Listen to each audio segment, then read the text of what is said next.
Hello, Milwaukee, and welcome into Joshing Around Milwaukee. My name is Josh Albrecht, and with me, as always, my friend. Hey, it's Josh Albrecht. That's right, and we're having a lot of fun with you today. We're here to explore the best of our city, its vibrant culture, thriving tourism scene, and the people making it all happen. We're very, very excited for our guest today. UW-Milwaukee men's basketball head coach Bart Lundy is joining us today. Bart, thanks so much for being with us. I have a ton of questions I'm going to ask you. You're going to be like, why did I sign up for this? But before we get to that, Josh, you have some things you need to talk about, some upcoming events. That's right. Milwaukee, we've always got something going on in the city, a lot of things happening right now, and we want to give a shout out to Milwaukee Art Museum. They've brought back their Ma'am After Dark series, which is on Friday evenings. They'll turn the lights off, if you will, and go late.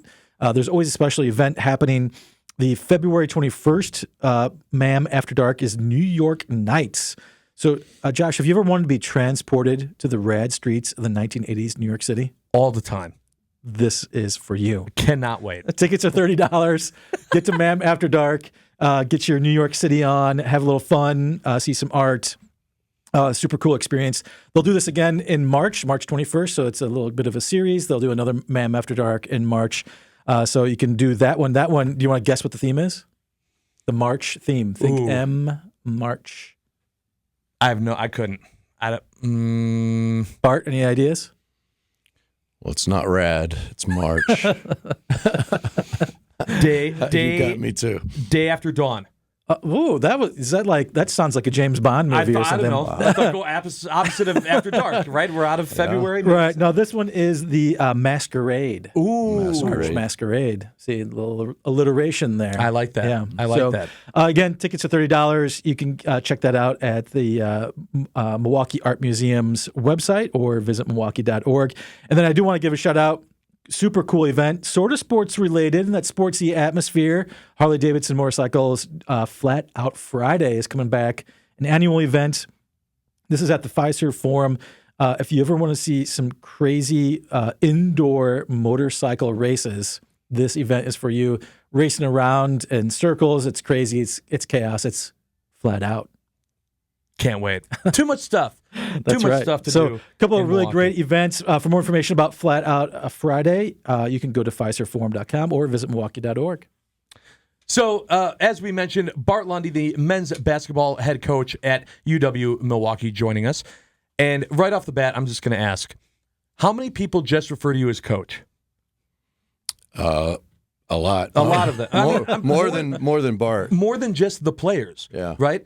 I always thought that was so funny because it does happen in sports to where when you're the head coach, it becomes your name. It's like Mr. President, right? It's like you're not my coach, but If I really I want to just refer to you as coach. They call me Mr. President. Okay, yeah, that's a backup. No, I agree with it because in my bygone days of coaching elementary school children in basketball, they all called me coach, and I was always like, "Hey, kid."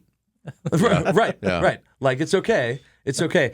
I was like, as we go through this, I'm going to end up just calling you coach. Because What's funny is if you go into the athletic department and go, "Hey, coach," and then 18 heads turn. Everyone goes, yeah. Yeah, but there's the way you say it. It's just like being a dad, right? Like you hear dad, but you know it's not your kid. Right. Yeah. Right. Right. Yeah. Although there are plenty of times when That's you hear if they someone just turned say it over. That's not my kid. That's right.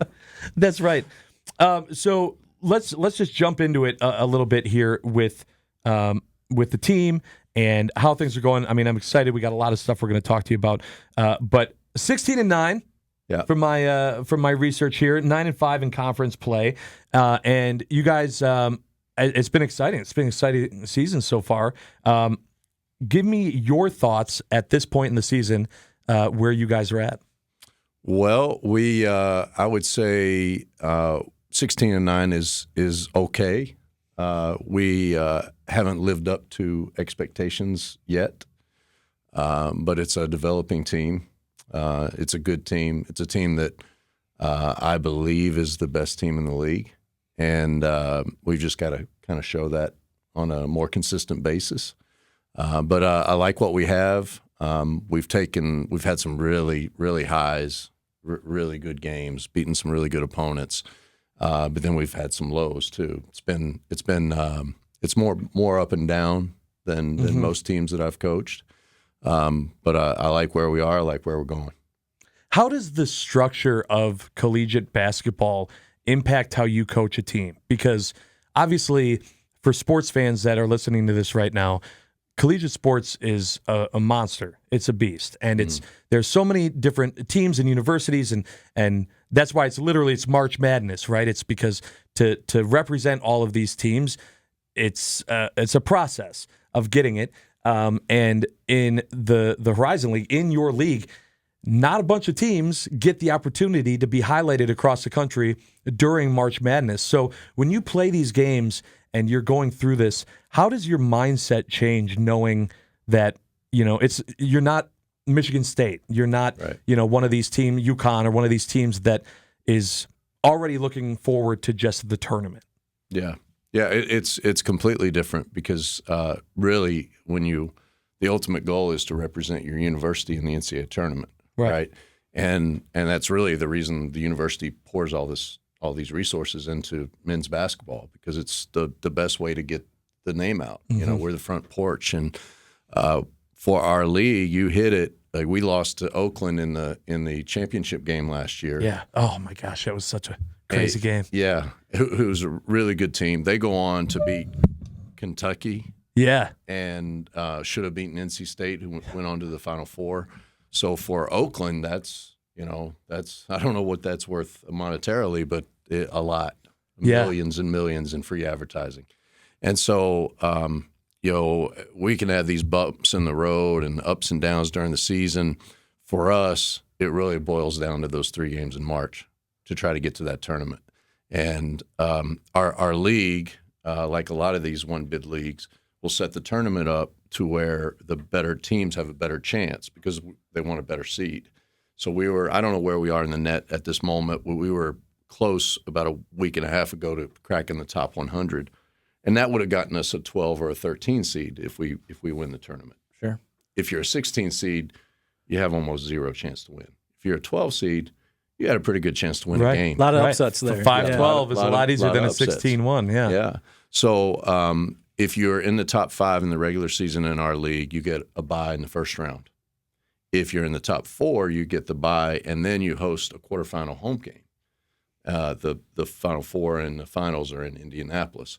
So right now, as much as we obviously want to win the regular season, top 5 is really important. Top 4 is even more important.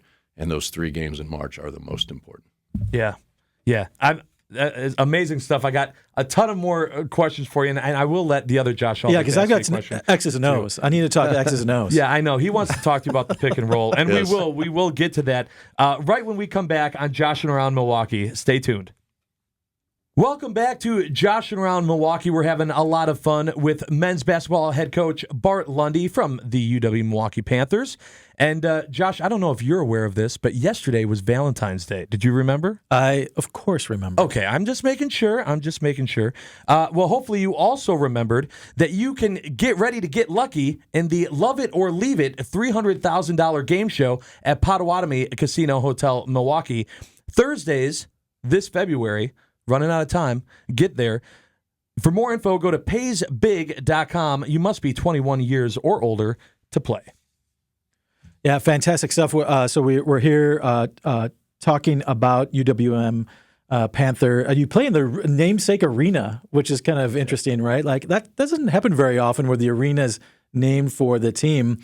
That's kind of unique. Do the players enjoy that when you're recruiting players? Is that kind of like a unique thing to see? Yeah, it's awesome. We've got a brand new on-campus practice facility, and we show them that, and then we go downtown, and everybody that has been around knows it as the Mecca, but we bought the naming rights, and now it's Panther Arena, and Michael Jordan played in Panther Arena, and Kareem, and That's right. you go down the list, and there are some folks here in town who know the whole history, and they'll tell our guys, okay, you're sitting in Oscar Robertson's locker, so.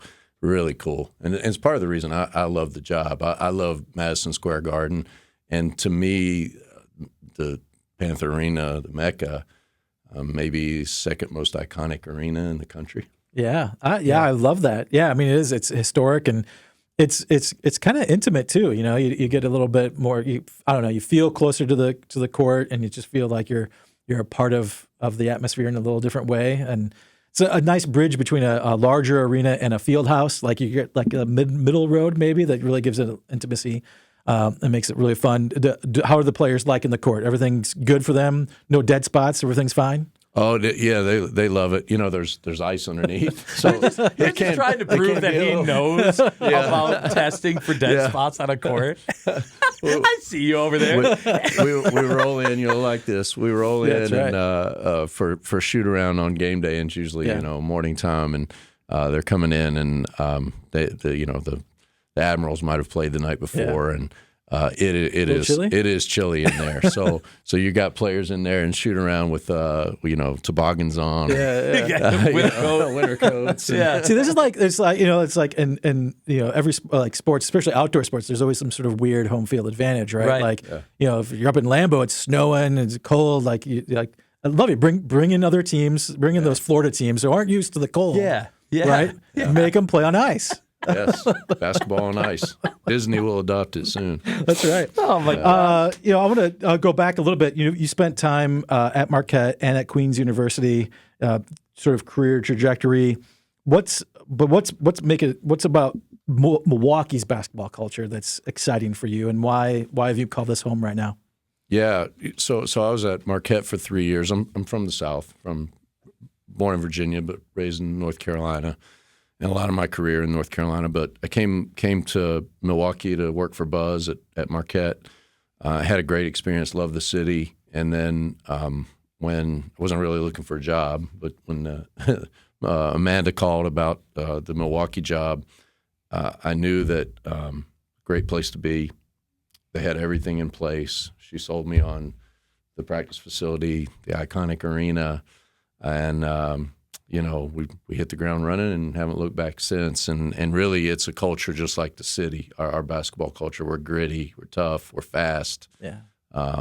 So that's, I think, what we do fits what the city is. Yeah, I love that. Yeah, that's a great story to sort of marry the team's personality with the city, and that happens a lot in sports, right? Yeah. And certainly a great way to reflect it. How do the players embrace that when you bring them into the city, maybe the first time, and showing them around? Is there something that is like, oh, here, I'm going to take you to get custard, or like, is there something you always like show off?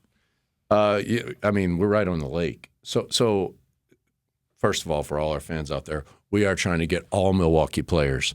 So they want to hear that. But when we bring players in from outside the area or outside the city, they are blown away. And honestly, my first day at Marquette was my first day in Milwaukee. My first day on the job. Yeah. And I was blown away. I mean, the lake and, being from the South, you don't see a body of water like that unless you're, at the ocean. Yeah. And so we bring them. It's a beautiful place there on the east side. We take them to the lake. We do take them to Custard. We take them to some nice restaurants downtown, and they start to realize, wow, you've got so many things here. And then we tell them about the summer. I don't think there's a better place on the planet than Milwaukee in the summertime. Any practices outdoors? You hit the courts out around the city every now and then. We have done it as kind of community service where we go to some of the inner city parks and do some clinics, but haven't had an official practice. You don't make them go run them. Yeah, we're not diving on the ball. Yeah, taking charge drills, and it's called the IBA drill. You take a charge and then you roll the ball, and they got to go dive on the ball. We should do that. Yeah. I think it's pretty sadistic. I think we should do that. Yeah, I don't think we should do that at all. We would not survive that. Yeah. No, I love that, and I think that's a good segue into how you get to enjoy the city of Milwaukee, Coach. And we are going to ask you those questions right after this. You're listening to Joshing Around Milwaukee. Welcome back, everyone, to Joshing Around Milwaukee. I'm Josh Albrecht. That over there is also Josh Albrecht. We're very, very happy to have been talking with our guest, men's basketball head coach at UW-Milwaukee, Bart Lundy, who's been joining us today. We've talked about the team, a little bit about what the team has been able to do, not only this year, but also just around the city. And, Bart, I wanted to talk about the city and what you do when you're not responsible for being that coach. You get to take that coach cap off for a minute and enjoy some time with the family around the city. Where do you like to go? What are your spots that you really enjoy in the city? Well, summertime especially, I love live music. So, you just take your pick. Yeah. Pretty excited that Chris Stapleton's coming this summer. Oh, yeah. And then we live right there in Shorewood, so I love Cafe Hollander in the springtime, summertime, being able to sit outside. Really, really, we're all over the city.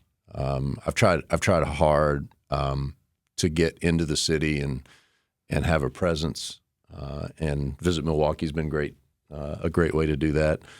But we do everything everybody else does on the 2 days that I get off per year. Yeah, I was going to say, you don't have a lot of time to go explore the city, but I think that is a great factor of the city too, is that it doesn't just work for the people that have a lot of free time.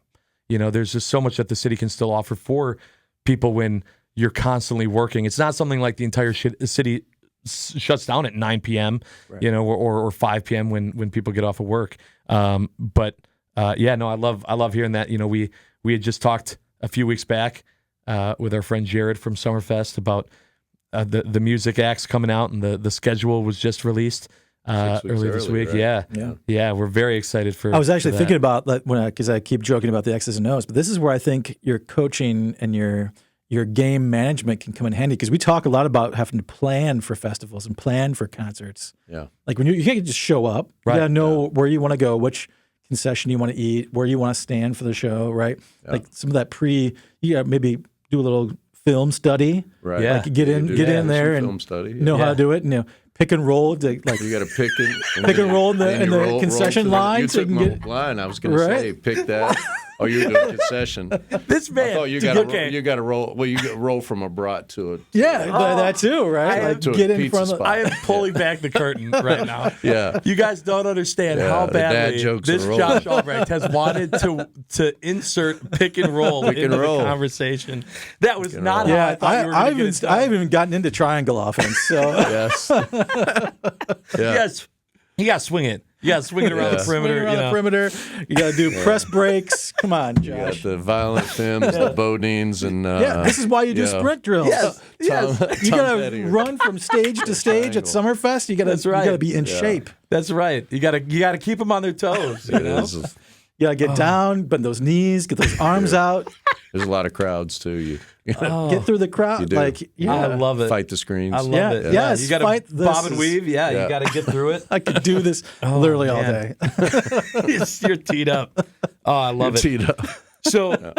So besides obviously the Summerfest and the music scene, when you've had a long day, getting through practice, it's probably been a grind. What's your I need to get some food. What's your restaurant? Where are you going? Well, if I do like Hollander, if it's just casual and have a beer. If it's a little, can't go wrong with carnivore. I was gonna say Omar over there is. Omar is the best. Incredible. Yeah, absolutely incredible. What we really want to recrete that. Yes, me too. You're trying to recruit Omar to the team, so he's always catering. Us too. Don't tell him. I'm trying to replace Josh with Omar. I'd love to have him. If he'll get he could be the head coach. That's right. As long as I can eat the steak. I love it.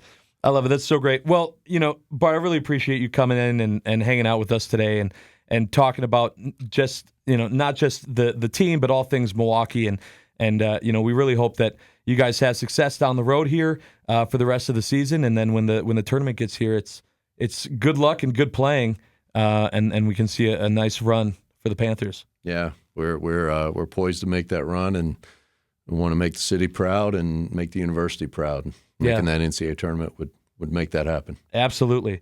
All right, everyone, thanks for sticking around on Joshing Around Milwaukee. If you're listening or watching this now, it's because you're doing so on Visit Milwaukee's social media pages, YouTube, Facebook, etc. We appreciate you sticking with us. We have Bart Lundy here, the men's basketball head coach from UW-Milwaukee. Thanks so much for hanging out with us today, Bart. We really appreciate it. Thanks for having me. And I know that one of the things that we usually do at this part is we do the Fresh City vibes, and we ask that. But we love your answers that you've given us so far. So for our last two questions that we have for you, I wanted to ask, dealing with these kids, because they are kids, they're being forced to grow up fast and learn more about, when you're an athlete, about being an adult. But I wanted to know, is there any like specific lingo or maybe an app or something out there that they've kind of taught you as they're bonding as a team, and you're going, what are you guys talking about? What is this? Well, I would say that happens on a daily basis. The apps they're on, I probably need to stay away from.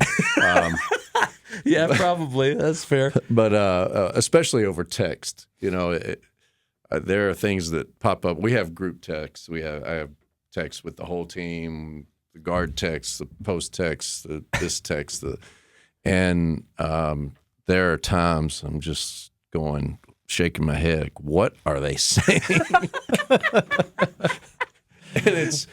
And there's some language in there, but TBH, I don't know most of the time what they're. Oh, all the abbreviations. You're lost. Yeah. But I learn daily. That's right. And maybe you should just throw a few of your own out there and just see what happens. Just make some up and then see if they know. I've definitely done that. Just to make fun of them, but they know I'm making fun of them. Yeah, and I'm sure there's so many memorable moments with the team on and off the court. But curious, on the court over the last few years, what's been a moment that's really stuck with you, and one that you'd love to look back on and talk about over a dinner? Yeah. There's been a few. I think that first game in Panther Arena when it was real, I think that was pretty special for me. And then that first year, I'm in year 3 now. That first year, we had 13 new guys, and we're playing UC Davis, and the ball, we're down 1. We run a play. The ball dribbles off his knee. Their player saves it under our basket, throws it out, and he thought time was going to expire while the ball was in the air. Kid named Justin Thomas catches it at 3 and releases it just milliseconds before the time went off and made it. Wow. And at that point we went, we started really winning. And I look back at that moment was a moment that propelled us way forward. And then that same year, we hosted the top 4 seeds we talked about. We hosted the Wright State, who we play on Friday. And we hosted Wright State, who's a traditional power. We finished second in the league that year, so we got the bye and then the quarterfinal at our place. And it was a little controversial because most of our fans wanted to play at Panther Arena. But at that time, the practice facility wasn't open, and we practiced at the Klotchke Center every day. Like, I want to play where we practice every day. And so we played at the Klotchke. I was taking a little heat for it. And we came out, and we were up 20 in the first 6 minutes of the game, and just played about as well as you can play. Right. And so that game will always stick out as another game that propelled us. And then I wish last year's championship had been a little better. We're two minutes away, but I think the next memory's got to be when we cut those nets down. Oh yeah, definitely. Yeah, that's wonderful. It's amazing how just a few small moments can change momentum of an entire season. Sometimes, like you're saying with that one inbound play, and that's really, really cool how that can change the dynamic of a team. They either gel together, or as things can start to fall apart. And it's a lot of the time it's on the coach, right, to keep everybody together in good times and in bad, so you don't get too inflated when it's going good, and don't get too low when it's going bad. Yeah, it's human nature to do both. And we hit a bump this past weekend, but for me, sometimes friction causes traction. And sometimes you learn a lot more when you have a bad bump in the road. As coaches, as players, we needed to tweak some things. We've done that. So it's a great profession. It's a crappy profession sometimes, but it's a great profession. And I love that we can represent the city. Yeah. Well, we're celebrating the 20-year anniversary of that UWM amazing run, and man, how fitting would it be if this was the year that you guys got back and and shocked a lot of people and made a nice run in the tournament. Hopefully that's the case. Either way, we're very, very happy that you were able to join us today, Bart, and thank you so much to everyone who stuck with us and tuned in for today's episode of Joshing Around Milwaukee. For more information on any of our guests or past episodes, make sure you go to visitmilwaukee.org. Thank you so much. We'll see you next time. Perfect. All right.